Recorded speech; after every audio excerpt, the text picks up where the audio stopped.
नमस्कार सर्वांना. श्री स्वामी समर्थ. तुम्हा सगळ्यांचं आपल्या चॅनलमध्ये खूप खूप मनापासून स्वागत आहे. आजचा दिवस तुम्हाला खूप छान आनंदाचा जाऊ दे हीच स्वामींचरणी प्रार्थना करते आणि आजच्या व्हिडिओला सुरुवात करूया.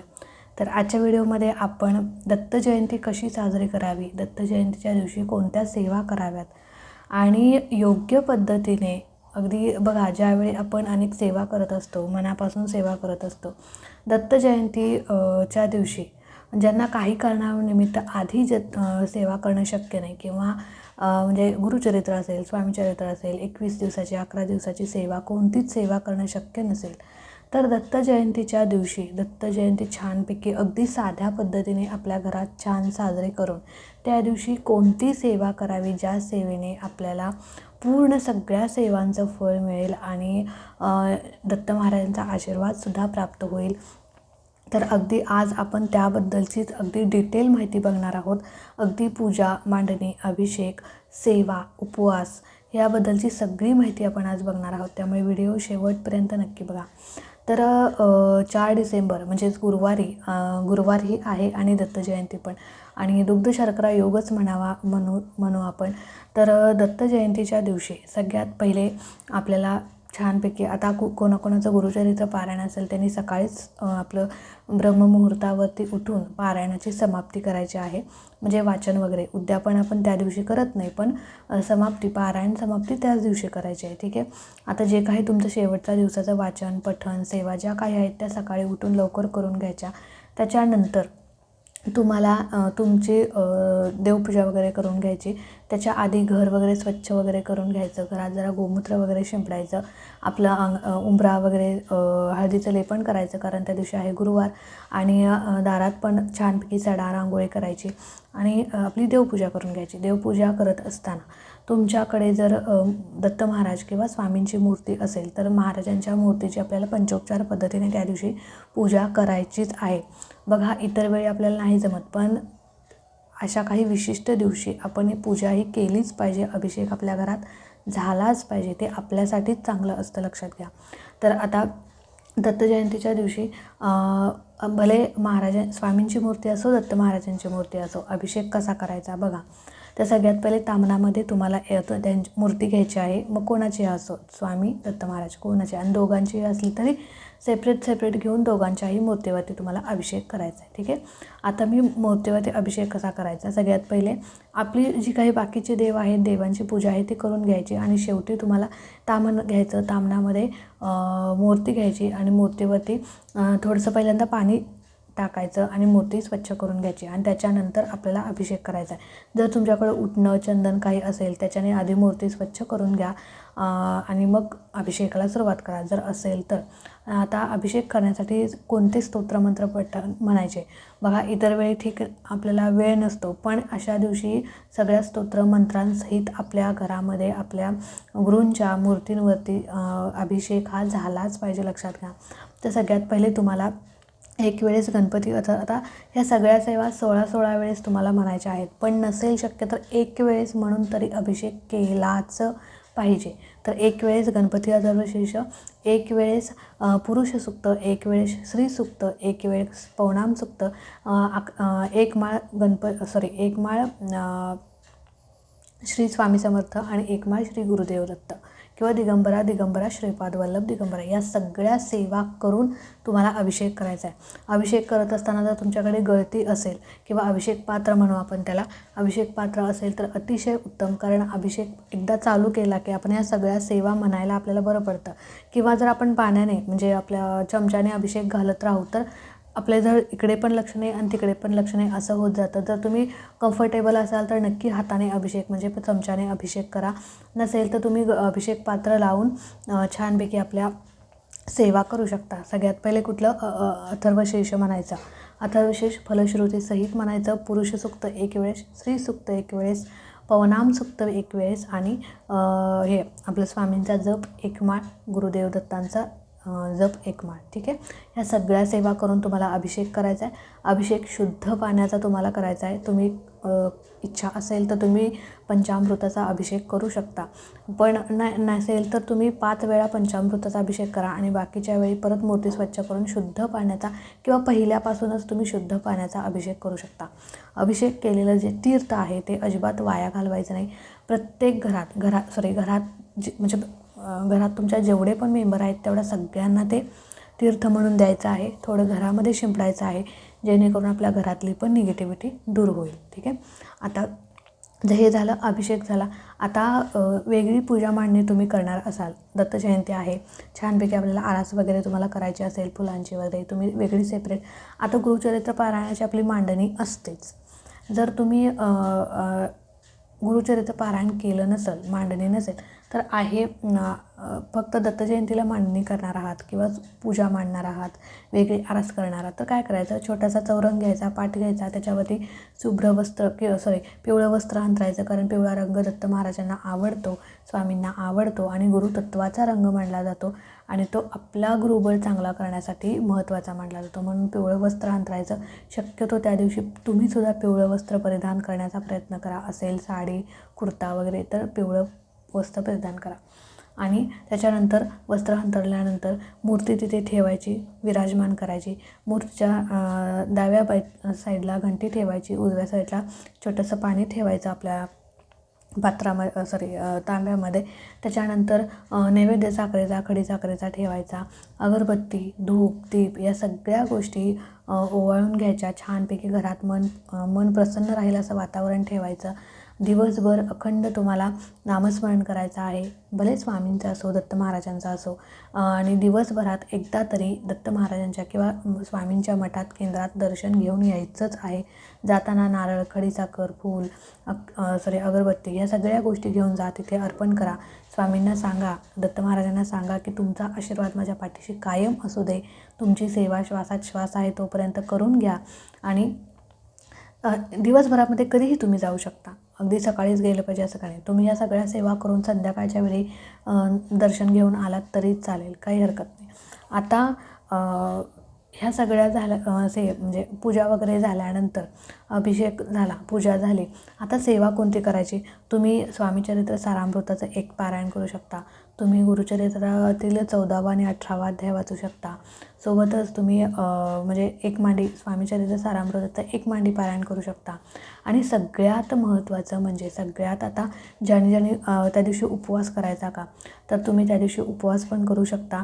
सेवा कोणतीही करा, पण त्या दिवशी दत्त जयंतीचा बऱ्याच सेवेकरी उपवास धरतात आणि तो उपवास आपल्याला दत्त जयंतीच्या दुसऱ्या दिवशी सोडायचा असतो, त्या दिवशी सोडायचा नसतो. ठीक आहे.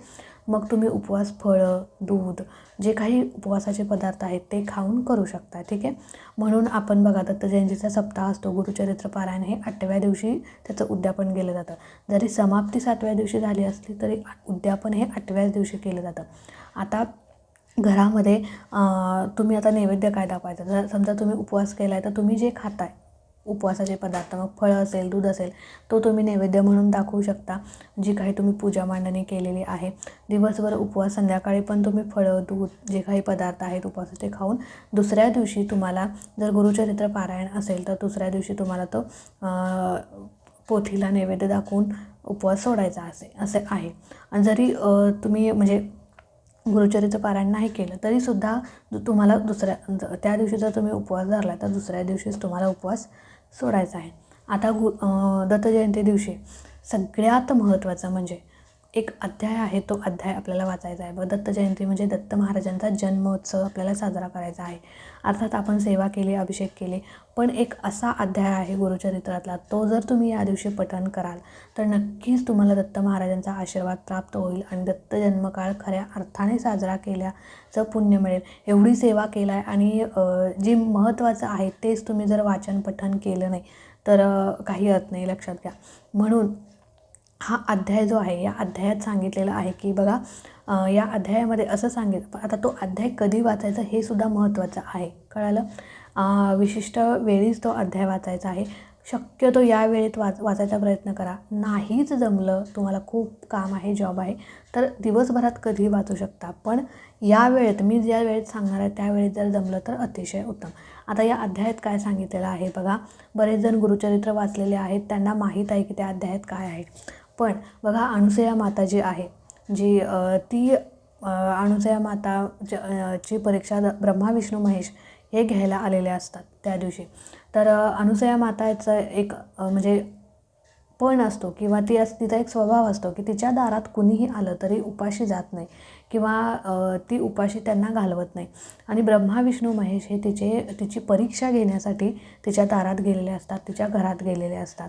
आणि त्यावेळी अनुसूया माताला ते म्हणतात की तिच्या दारात जातात, तिला बोलवतात आणि म्हणतात की म्हणजे तिच्या घरात जातात आणि तू आम्हाला काहीतरी खायला दे असं ते अनुसूया माताला म्हणतात. पण तू खायला आम्हाला नग्न अवस्थेतच येऊन द्यायला पाहिजेस असं अनुसूयाला ते मातेला म्हणतात. कोण? ब्रह्मा विष्णू महेश हे अनुसूया मातेची परीक्षा घ्यायला गेलेले असतात आणि तिला सांगतात की आम्हाला खायला हवं आहे, पण तू नग्न अवस्थेत येऊन जर आम्हाला ते खायला दिलंस तरच आम्ही ते स्वीकार करेन असे अट पण घालतात. अनुसूया माताला म्हणजे भ्रमित होते ती, म्हणजे काही तिला कळत नाही. पण तिचा एक स्वभाव पण असतो की आपल्या दारात आलेलं ती कुणाला उपाशी ठेवत नाही. ती आत जाते, थोडा विचार करते आणि विचार केल्यानंतर ती असा एक विश्वास ठेवते की ही माझ्यासमोर अशी अट आली आहे, म्हणजे हे तिन्ही कोणी साधेसुधे व्यक्ती नाही आहेत, हे कुणीतरी दिव्य शक्ती आहे जी माझी परीक्षा घ्यायला आलेली आहे. आणि ती स्वतःच्या नवऱ्याचा म्हणजे स्वतःच्या पतीचा विचार करते आणि जेवण घेऊन ती जात असते. जेवण घेऊन जाणार तोपर्यंतच ते जे काही ब्रह्मा विष्णू महेश आहेत त्यांचं रूप बदलून तिथे 3 बाळं, लहान लहान बाळं प्रगट झालेली असतात आणि त्याच वेळी म्हणजे दत्त महाराजांचा जन्म झालेला आहे असं त्या अध्यायात सांगितलेलं आहे. आणि तो अध्याय आहे 4था, गुरुचरित्रातील 4था अध्याय आहे. कळालं? अनुसूया माता ज्यावेळी ती जेवण द्यायला गेलेली असते, मनातल्या मनात पती आता मी काय करू, म्हणजे तिला पण कळत नाही आता मी अशी अट आहे तर मी काय करू आणि घरात आलेलं ना मी उपाशी पण जाऊ देऊ शकत नाही. ती मनातल्या मनात म्हणते, देवाचं नामस्मरण करते आणि म्हणते की ही कुणी दिव्य शक्तीच आहे, ही कुणी साधीसुधी व्यक्ती नाही, ही माझी परीक्षा घेण्यासाठीच आलेली आणि मला त्या परीक्षेत पासच व्हायचं आहे. म्हणून ती जाते, जेवण घेऊन जात असते. तोपर्यंत तिथे लहान लहान 3 बाळं प्रकट झालेली असतात आणि ती 3 बाळं म्हणजे ब्रह्मा विष्णू महेशांचं अवतार म्हणजे आपले दत्त महाराज. तर असं आणि त्याच वेळी दत्त महाराजांचा जन्मोत्सव साजरा केलेला जातो. तर हे कधी घडतं तर दुपारच्या वेळेत घडलेलं असतं. आणि हा अध्याय गुरुचरित्रातील 4था अध्याय तुम्हाला कधी वाचायचा आहे तर 12:39 कळालं? दुपारी 12:39 म्हणजे आता 12 ते 12:30 तर आपण सेवा करत नाही, ठीक आहे. तर 12:30ला तुम्हाला अध्याय वाचायला चालू करायचा आहे. अगदी 15 मिनिटात होतो वाचून, काही मोठा नाही आहे, ठीक आहे. अगदी 10 मिनिटात पण वाचून होईल, जास्त अध्याय 4था मोठा नाही आहे. तर 12:39 तुमचा हा अध्याय वाचून पूर्ण झाला पाहिजे किंवा ॲटलिस्ट तुम्ही 12:30ला चालू तरी केला पाहिजे हा अध्याय वाचायला, हे महत्त्वाचं आहे. आणि त्याच वेळी ज्यावेळी आपण अध्याय पूर्ण होतो त्याचवेळी जन्मकाळसुद्धा दत्त महाराजांचा साजरा केला जातो. पाळण्यात त्यांना घातलं जातं, म्हणजे जिथे मंदिर आहे वगैरे तिथे. तर 12:39 तुम्हाला हा अध्याय वाचायचा आहे. तर अशा प्रकारे हा अध्याय जो आहे तो तुम्ही वाचाल आणि दत्तगुरूंचं नामस्मरण कराल तर नक्कीच दत्त महाराजांचा आशीर्वाद, गुरूंचा आशीर्वाद तुमच्या पाठीशी राहील, यात काही शंका नाही. आता जी काही पूजा मांडणी केलेली आहे ती तुम्हाला दुसऱ्याच दिवशी उचलायची आहे, अजिबात त्या दिवशी उचलायचं नाही.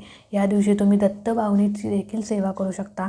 51 वेळा जर तुम्ही दत्तबावनी म्हटलात तर खूप मोठी सेवा तुमच्या. आता मी सगळ्या सेवा सांगते, प्रत्येक सेवा ताई करायची का? बघा, तुम्हाला जी जमेल ती सेवा तुम्ही करा. तुम्हाला गुरुचरित्रातले 14 आणि 18वा अध्याय जमला तर ते वाचा. आणि 4था अध्याय तर तुम्हाला वाचायचाच आहे. तर कधी वाचायचा तर दुपार म्हणजे 12 ते 12:39 तुम्हाला वाचायचं आहे. 12 ते 12:30 या वेळेत नाही, 12:30ला तरी तुम्हाला चालू करायचं आहे, ठीक आहे. तर अशा प्रकारे तुम्हाला ही सेवा करायची आहे. नक्की करा. दत्त जयंती छान प्रकारे अशी साध्या सोप्या पद्धतीने साजरी करा.